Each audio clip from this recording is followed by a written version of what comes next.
When we talk about romantic relationships, we're talking about one of the most complex, emotionally charged, and neurobiologically significant areas of human experience. Love isn't just a poetic notion, it's a biochemical, behavioral, and psychological phenomenon rooted deeply in the circuitry of the brain, and becoming a great romantic partner, while also finding one, is less about magic and more about mechanisms. The mechanisms of how we attach, how we regulate emotions, and how we communicate. Let's begin with the brain. When people fall in love, what's actually happening? The reward pathways, particularly those involving dopamine, get highly activated. You also see activity in the ventral tegmental area, the nucleus accumbens, and prefrontal cortex. These regions light up in a pattern not unlike what you see in someone who's anticipating a major reward, like winning a game, achieving a goal, or receiving a meaningful acknowledgement. But this flood of neurochemical excitement can also lead to distortion. When we're in the early stages of romantic interest, the brain engages in a kind of prediction error, projecting who we hope the person is instead of accurately perceiving who they actually are. Oxytocin, the so-called bonding hormone, amplifies this effect, particularly in physical closeness, through eye contact, hugging, and sex. This is not necessarily bad, but it's important to be aware that our neurobiology can lead us to form strong attachments before deep compatibility has been assessed. Now, what does it mean to find a great romantic partner? It requires a high degree of self-awareness first. A regulated nervous system attracts another regulated nervous system. If you're dysregulated, highly anxious, avoidant, or reactive, you tend to select, or be selected by others with complementary, but often unhealthy traits. That's not attraction, that's trauma looping. To circumvent this, the first principle is to develop emotional granularity, the ability to precisely label and understand your emotional states. People who can say, "I'm not just angry, I'm feeling disregarded or unseen," are far more effective in relationships than those who just react. Emotional granularity is trainable. Journaling, therapy, even certain mindfulness protocols allow for increased connectivity between the prefrontal cortex and the limbic system, which improves your ability to pause, reflect, and communicate rather than erupt. Being a great partner means regulating your internal environment so that you're not outsourcing your emotional stability to another person. It doesn't mean you don't lean on your partner. It means you don't collapse without them. This is critical. Partners are not solutions to your nervous system. They're mirrors and co-regulators. If you're consistently emotionally dysregulated and expect your partner to fix that, you're asking them to be your parent, not your equal. Now, how do we spot someone who is also equipped to be a great partner? First, look for coherence between words and behaviors. Neurobiologically, people who are secure in themselves exhibit consistent patterns in verbal and nonverbal signals. When someone says, "I care about you," and then shows up when it's inconvenient to do so, that's coherence. The prefrontal cortex and limbic systems in such individuals tend to be in synchrony. They don't send mixed signals, which lowers cortisol levels and promotes trust. You should also look for someone who can experience discomfort without needing to discharge it onto you. That means they can feel anger, jealousy, frustration, and rather than exploding or shutting down, they process, name, and articulate those emotions. This is a key predictor of long-term relational health. One of the most important things you can do if you're serious about being a great partner is to understand attachment theory not just in abstract but in behavior. Attachment style is not a fixed identity. It's a description of your nervous system's reflexive patterns in response to intimacy. Secure attachment shows up as comfort with closeness and autonomy. Anxious attachment shows up as fear of abandonment and hypervigilance. Avoidant attachment presents as discomfort with vulnerability and emotional expression. None of these are moral categories, they're patterns, and patterns can be interrupted and rewritten. Through what we call neuroplasticity, the brain's ability to reorganize itself based on experience, you can shift from insecure to secure attachment, but that doesn't happen in isolation. It happens in the context of relationships that are safe, consistent, and attuned. If you've never had that, it can feel foreign at first, but your nervous system is trainable. You can recondition your baseline level of safety. A partner is not someone who completes you, they complement you. Completion is an internal process. It's about knowing how to hold space for your own inner world. If you don't do that work, you will ask someone else to do it for you, and no one can sustain that long term. It leads to resentment, burnout, and distance. To be a great partner is to be curious, not just about the other person, but about your own reactions. The ability to pause and ask, what part of me is activated right now? Is this about them, or is this old? Is one of the most powerful tools in relational resilience. That requires cortical override, the ability of your prefrontal cortex to inhibit limbic reactivity. You develop this by practicing delayed response. When you feel triggered, you wait, you breathe, you observe, then you respond with language that integrates feeling and thought. Let's talk about trust. Trust is built not in grand gestures, but in micro moments, through reliability, presence, and repair. There will be conflict, there will be rupture. What distinguishes a thriving relationship is not the absence of rupture, but the presence of repair. Can you own your part without collapsing in shame or projecting blame? Can you tolerate the discomfort of hearing how you hurt someone you love without deflecting or defending? Repair builds neural safety. When two people can move through rupture and come out with greater understanding, the brain encodes that as evidence that the relationship is safe. Over time, this builds resilience. If you can't repair, you're constantly reactivating the fight or flight system in your partner, which erodes intimacy. Another dimension is boundaries. A boundary is not a punishment or a wall. It's a frame that defines where you end and another begins. People with unclear boundaries often oscillate between enmeshment and withdrawal. Boundaries regulate emotional energy. If you communicate your boundaries clearly and kindly, you provide clarity. Clarity reduces threat perception in the brain, which increases oxytocin, trust, and connection. Great romantic partners are not just emotionally intelligent, they're emotionally available. That means their nervous system is open to connection. This can be seen in eye contact, body orientation, tone of voice, and attunement.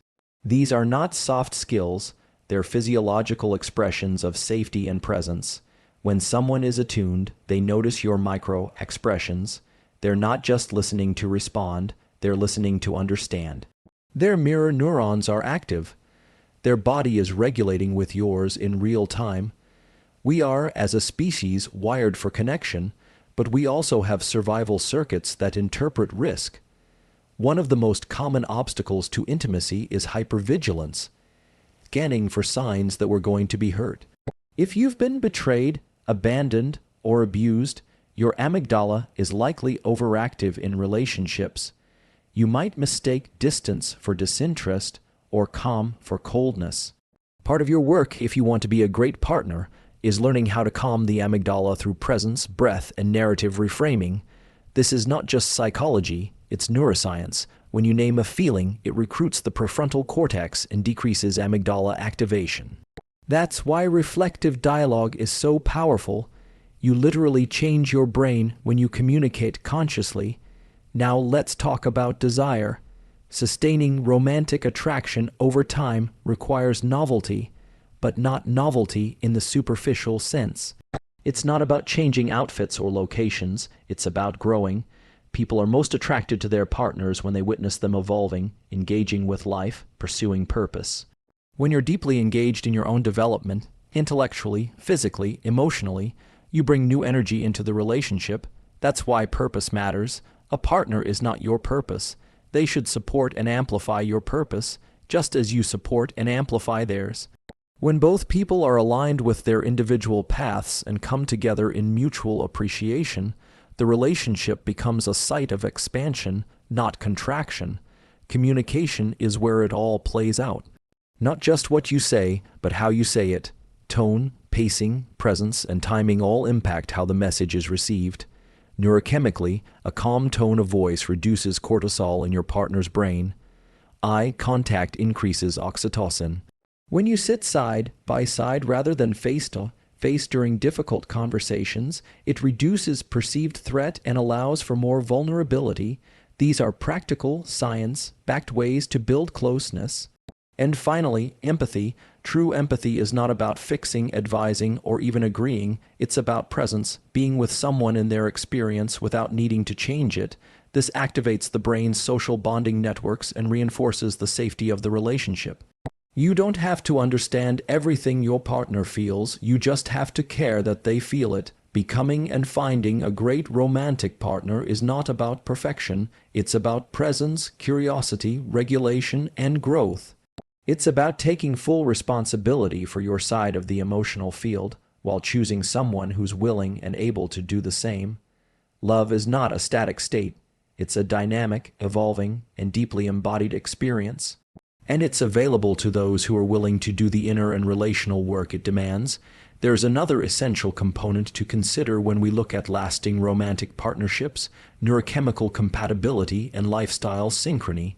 Many people overlook how critical this is. It's not just about values or shared hobbies, though those are important. It's about aligning your baseline nervous system preferences and rhythms. For instance, someone whose default state is highly stimulated, who thrives in loud, fast-paced environments, may have chronic friction with a partner who finds regulation through calm, solitude, and slower rhythms. Over time, this misalignment creates a fundamental tension in the relationship that neither partner may fully understand. What's happening here is a mismatch of what's called autonomic tone. Your autonomic nervous system, divided into sympathetic and parasympathetic branches, determines your baseline energy and arousal. Someone with a high sympathetic tone is always on, always scanning and responding. Someone with a dominant parasympathetic tone might seek stillness, reflection, quiet. These differences aren't inherently problematic, but they need to be acknowledged and harmonized. A great romantic partner knows how to read not only their own system, but their partner's rhythms, and they learn how to co-regulate, not override. Co-regulation is a profound tool in relationships. It's the process by which one person's calm presence helps shift another person's nervous system from dysregulation to regulation. We do this all the time unconsciously, especially in early childhood with caregivers. But in adult romantic partnerships, it must be conscious. Co-regulation isn't about saving someone or absorbing their pain, it's about maintaining enough internal stability to provide a calm resonance when the other is flooded. That takes practice. It takes breath control, non-reactivity, self-awareness, and at times, radical patience. When your partner is dysregulated, you can choose to mirror their chaos or offer an anchor. Anchoring is not passive, it's an active choice to remain present, grounded, and attuned without becoming fused to their storm. This is a marker of emotional maturity. Great partners also have strong metacognition, awareness of their own thinking and feeling. They ask, what belief am I holding right now? Is it helping or hurting this connection? For example, if you're interpreting your partner's silence as rejection, pause and challenge that thought. Is it actually rejection? Or are they overwhelmed? Are they distant? Or are they just inside themselves at the moment? The stories we tell ourselves become the architecture of our reality, and unchecked cognitive distortions can sabotage otherwise healthy relationships. There's also the concept of reciprocal vulnerability. Relationships thrive when both people are willing to be seen, not just in their strengths, but in their fears, flaws, and needs. Vulnerability is not weakness. From a biological standpoint, it activates areas in the brain associated with bonding and trust, but this process has to be mutual. If one person is always vulnerable and the other always guarded, it creates an imbalance. The guarded partner becomes the safe one, while the vulnerable partner risks emotional overexposure. That dynamic is unsustainable. Instead, there needs to be a rhythm of shared emotional risk. You open, I open. You show me a little more of who you are, I do the same. Over time, this creates what's known in social neuroscience as limbic resonance, a synchrony between two nervous systems that builds deep emotional intimacy. But resonance doesn't mean perfection. You will get it wrong, you will misunderstand. The mark of a strong relationship is not in avoiding missteps, but in how quickly and sincerely you move toward repair. This is where humility comes in. Great partners don't need to be right, they need to be connected, and that means choosing connection over ego again and again. Another critical skill is understanding your own relational triggers. Everyone has them. Perhaps your trigger is being ignored, or not being appreciated, or feeling micromanaged. These are often echoes of childhood or previous relationships. When triggered, the brain shifts into a defensive state, often characterized by black and white thinking, catastrophizing, or shutting down. Your job is to identify your patterns, not to eliminate them, but to name them and take ownership. This is emotional sovereignty. Once you know your own patterns, you can begin to spot them in real time. You'll catch yourself saying, this reaction is bigger than the situation. I'm being hijacked by an old wound. From there, you can communicate more cleanly. When you didn't respond to my text, I felt ignored. I know that's a sensitivity of mine, and I'm working on it, but I wanted you to know how it landed for me. This is mature, regulated dialogue. It invites connection, not defensiveness. Attraction, too, plays an interesting role. A lot of what we consider chemistry is actually a pattern recognition process in the limbic brain. We're attracted to what is familiar, even if what's familiar isn't healthy. If you were raised around volatility, chaos may feel like home. If you experienced emotional distance, you might find yourself drawn to emotionally unavailable people. That's why self-awareness is key before choosing a partner. Otherwise, we unconsciously replicate our earliest emotional templates. You break this cycle by building new patterns. You condition yourself to feel safe with calm, with presence, with reciprocity. At first, it might feel boring. That's not boredom. That's your nervous system recalibrating from intensity to intimacy. It's the difference between anxiety and peace, and the transition can be disorienting if you've never known peace in love. When we talk about being a great partner, we also have to address desire. Desire is not sustained through constant novelty or stimulation. It's sustained through differentiation. That means maintaining your own identity, purpose, and boundaries inside the relationship. When two people collapse into each other and lose their individual spark, desire diminishes. On a neurobiological level, attraction thrives on both closeness and space. It's a paradox. You need connection, but you also need the friction of separateness. Seeing your partner fully engaged in their life, independent of you, reignites the desire to connect. This also underscores the importance of play. Play isn't just for children. It's a key factor in adult bonding.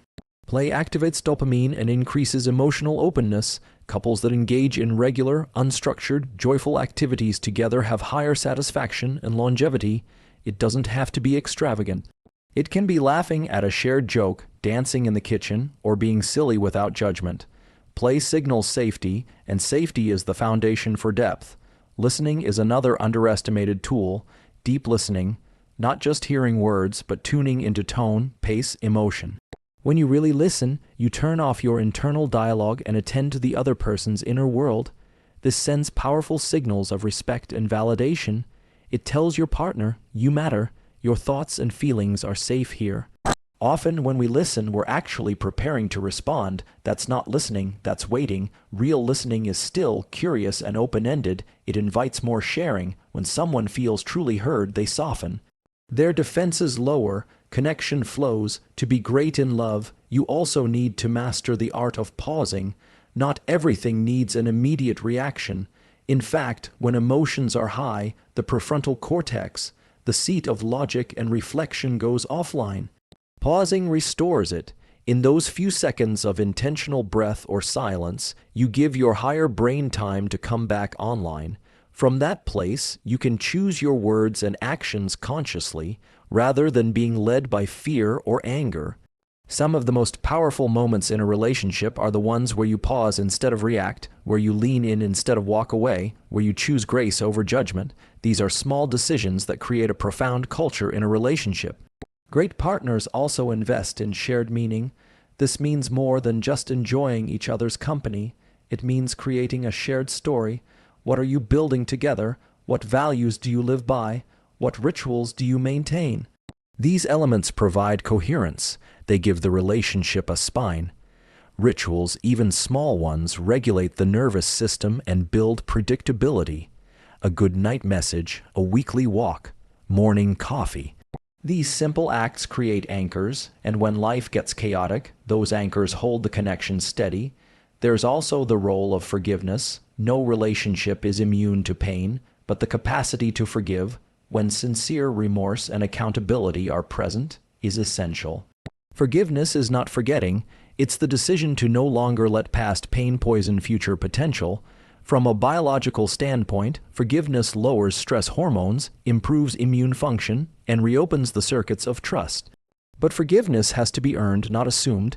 It requires the offending party to take responsibility, make amends, and demonstrate change, and it requires the other to choose healing over resentment, not because the hurt didn't matter, but because connection matters more.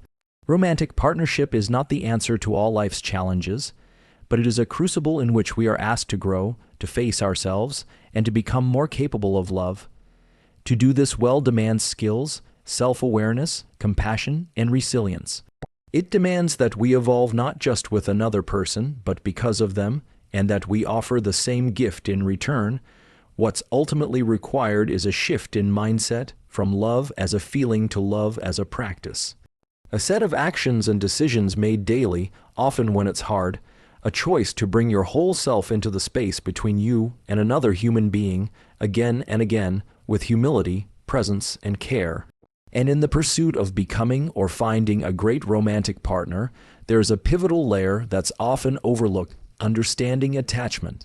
From a neurobiological standpoint, attachment is the way we bond with others, the patterns we unconsciously bring into adult relationships that were often formed in early childhood. Secure attachment develops when our early caregivers were consistent, attuned, and responsive. This leads to a foundational belief that relationships are safe, and that love does not need to be earned through performance, control, or emotional overfunctioning. But many individuals carry anxious, avoidant, or disorganized attachment styles into their romantic lives. Anxiously attached individuals often crave closeness but fear abandonment. They may become hyper, vigilant to signs of disconnection, interpreting neutral behaviors as rejection. Avoidantly attached people often fear engulfment and may suppress emotions or keep a certain emotional distance to preserve autonomy.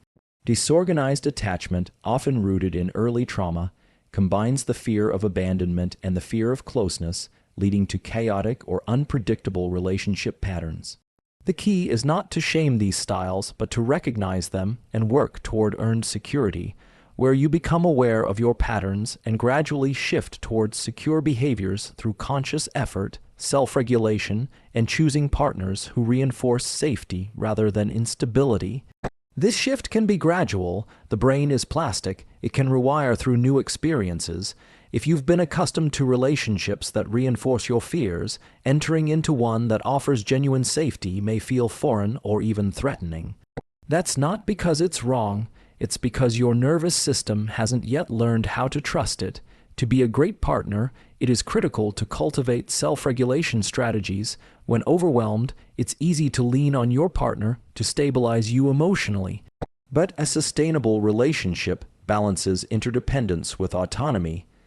Self-regulation means developing techniques to calm your nervous system without needing the other person to fix your emotional state. Breathwork, mindfulness, movement, sleep hygiene, and nutrition all play into this. These are not just wellness trends, they are physiological foundations for showing up well in love.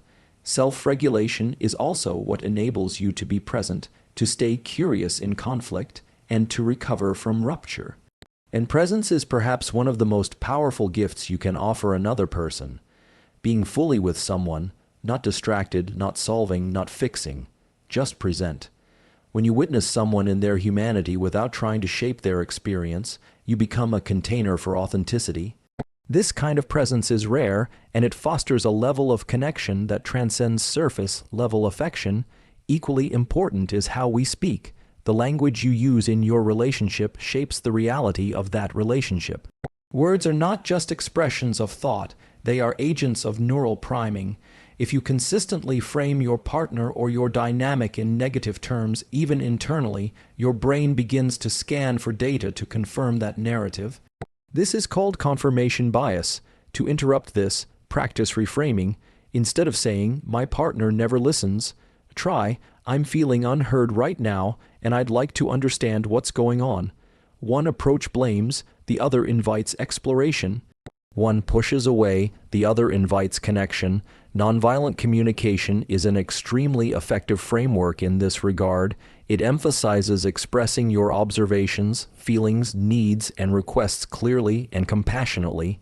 Instead of "you're so selfish," it becomes "when you cancel our plans last minute, I feel hurt and unimportant. I need more reliability in order to feel safe in this connection." That shift from accusation to vulnerable expression can disarm defensiveness and open a channel for authentic dialogue. And then there's the act of choosing. One of the most misunderstood ideas about love is that it's something that happens to us, like falling under a spell. But love, at its deepest level, is an active decision repeated over time. You choose to be kind when you're tired. You choose to stay curious when you're frustrated. You choose to see the best in your partner even when you could justify seeing the worst. This is not denial, it's intention. The same neural pathways that once lit up with excitement and novelty must now be engaged through deliberate acts of appreciation and care. Gratitude is not just an emotion, it's a practice. Couples who intentionally express gratitude toward each other have stronger relationships, more resilience during conflict, and deeper satisfaction. When you tell your partner, "Thank you for making coffee," or "I appreciate how you handled that situation with patience," you're not just being polite, you're reinforcing a neural loop of positivity. That loop builds momentum, and momentum sustains connection. Another tool often underutilized in relationships is time apart. Not as a threat or punishment, but as a means of maintaining individual identity and perspective. When you spend intentional time apart, you allow your internal world to expand. You bring back stories, insights, and energy that enrich the shared dynamic. Closeness doesn't require constant proximity. In fact, too much proximity can lead to fusion, where boundaries dissolve and partners lose sight of themselves. A healthy relationship supports differentiation. It celebrates the idea that two whole individuals can come together without needing to complete each other. That wholeness isn't static. It's continually cultivated through personal growth, reflection, and evolution. You cannot outsource your fulfillment to your partner. That's too heavy a burden. Great partners walk alongside each other, not inside each other. Physical intimacy also requires this balance. While it's often thought of as the result of emotional closeness, it can also be the pathway to emotional closeness, but it requires attunement. Great partners are not just focused on performance or technique. They're attuned to the nuances of presence, consent, and mutuality. They know that safety is the precursor to surrender, and safety is not just the absence of harm, it's the presence of care, attentiveness, and respect. In terms of long-term relational health, shared stress management is vital. Life will bring stress: careers, illness, family, financial strain. Couples who thrive over time are those who face stress together rather than turning on each other. This means developing rituals for stress debriefing. Maybe it's a 10-minute conversation after work where you both share the highs and lows of the day. Maybe it's a shared walk after an argument. These small, intentional containers can prevent individual stress from leaking into the relational space. Conflict is inevitable, but great partners argue well. They know the goal of conflict is not to win, it's to understand and be understood. They resist the urge to keep score or weaponize vulnerability. They use I statements. They recognize when escalation is happening and have agreements around taking breaks to regulate. They know that repair is more important than being right. Repair, in fact, is one of the greatest predictors of relational longevity. Can you acknowledge when you've hurt your partner, even if unintentionally? Can you sit with their pain without becoming defensive or making it about your own intent? Can you stay engaged long enough to understand their perspective, even if it challenges your own? These are the markers of relational maturity. Another layer to consider is the impact of stress hormones on relational dynamics. Cortisol, for example, rises in response to threat, real or perceived.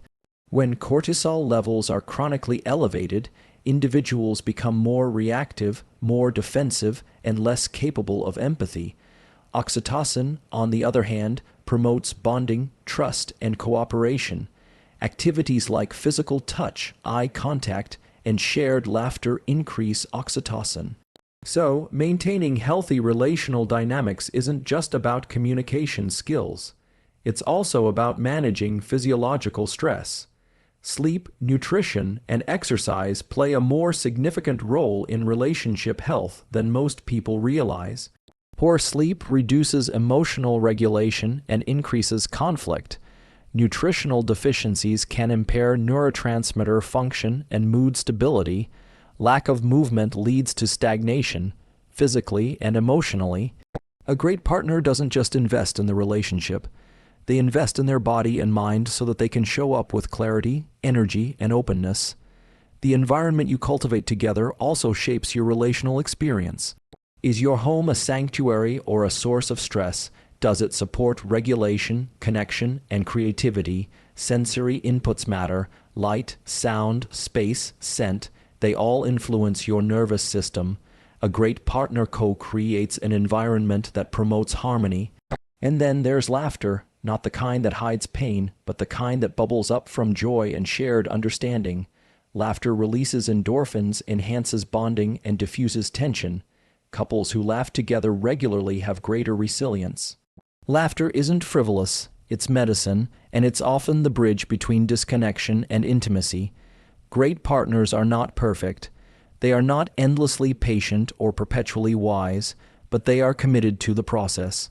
They repair when they rupture, they reflect when they react, they choose love when it would be easier to choose distance, they stay when it's hard, and they grow when it's uncomfortable. They don't just want great relationships, they are willing to become the kind of person who creates one. They understand that love is not built in grand declarations, but in micro moments, the touch on the back as you pass each other in the kitchen, the pause to ask how they're really doing, the eye contact during a difficult conversation. These moments seem small, but they compound. Over months and years, they build a deep well of trust and intimacy that can weather storms. Ultimately, to find and be a great romantic partner is to commit to being a student of yourself and a steward of connection. It is to recognize that love is not something you find. It's something you build brick by brick, breath by breath, presence by presence. In the end, being and finding a great romantic partner is not about perfection. It's about presence, responsibility, and growth. It's about showing up with integrity, regulating your own nervous system, listening with curiosity, and loving with intention. Great relationships aren't stumbled into. They're sculpted through daily decisions, small rituals, and deep self-awareness. They are formed where biology meets behavior, where emotion meets accountability, and where attraction is sustained by mutual respect. If you can commit to understanding yourself, to healing what needs healing, and to showing up with compassion and consistency, then you're already on the path, not just to love, but to the kind of partnership that elevates every part of your life.